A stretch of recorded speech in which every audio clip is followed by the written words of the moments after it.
На 26 април 2018 година на собраниска седница за пратенички прашања, од премиерот Зоран Заев беше побаран одговор. Дали е вистина дека негов братучет почнал со одгледување марихуана за медицински потреби? Тој потврди и истовремено ги повика сите кои можат да се вклучат во бизнисот. Заради тоа што продуктот е многу вреден, се плаќа скапи пари, а со тоа во Македонија ќе влезат сериозни девизи. 100 милиони евра само од овие 8 лиценци значат 0,1% од бруто домашниот производ на државата. Така да во суштина таа информацијата, ако имате дополнителни информации, јас можам да ги проверам и да ги доставам дополнително. Една година и еден месец подоцна, 360 степени истражува. Колку пари на вистина врти овој бизнис? Кусиот одговор засега е ниту приближно до проектираните бројки, искажани лани од собраниската говорница. Кога премиерот Зоран Заев ги сподели очекувањата за бизнисот со марихуана за медицински потреби на територијата на земјата, имаше 8 фирми кои имаат дозвола за дејноста.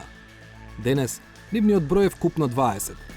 Како што се гледа од мапата, најголемиот дел од нив се регистрирани на истокот и југоистокот од земјата, но има и во Охрид, Гостивар, Ресен, Скопје, Прилеп, Куманово. Вкупниот основачки капитал во тие 20 компании изнесува 4,9 милиони евра, но не сите инвестираат рамномерно. Само 6 фирми имаат основачки капитал повисок од 100.000 евра. Каба Хербал од Скопје 243.000 евра, Оаза Алкалоиди од Штип 260.000 евра, Канабис Про од Струмица 298.000 евра, 5 Летерс од Ресен 550.000 евра, Мам Свети Николе 1,3 милиони евра, НСК Холдинг Скопје 2 милиони евра.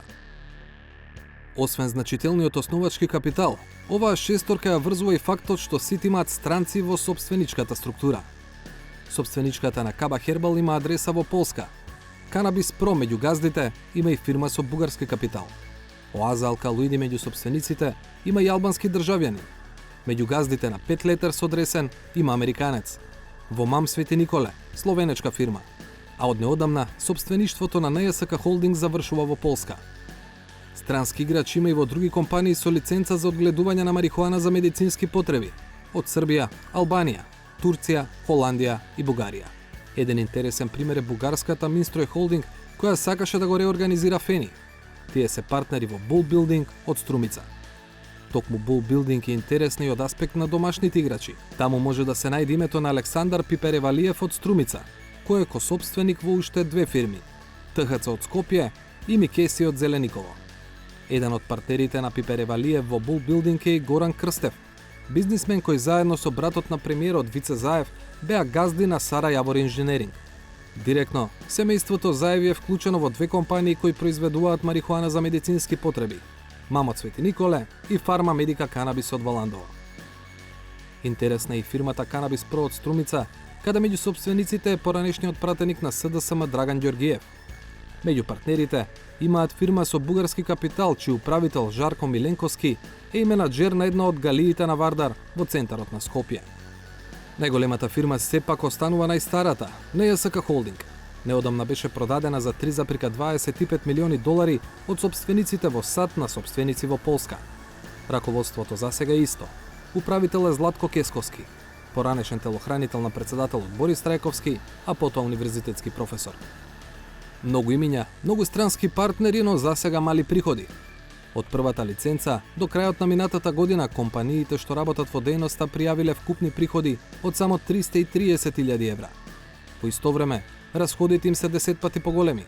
Вкупно потрошиле 3,3 милиони евра. Дејноста засега не може да се пофали со многу вработени. 20 компании пријавиле вкупно 210 лица според годишните сметки за 2018 година. Сепак, овој податок мора да се земе со резерва. Причината е што дури 5 компании, односно 25% од играчите на пазарот, пријавиле дека имаат вработени, но во исто време пријавиле и 0 трошоци. Тоа значи дека или вработените работат без пари, или пак се платени на друг начин. Одговорот не може да се најде од документите во Централниот регистар. Тоа може да го направат само надлежните инспекцијски служби.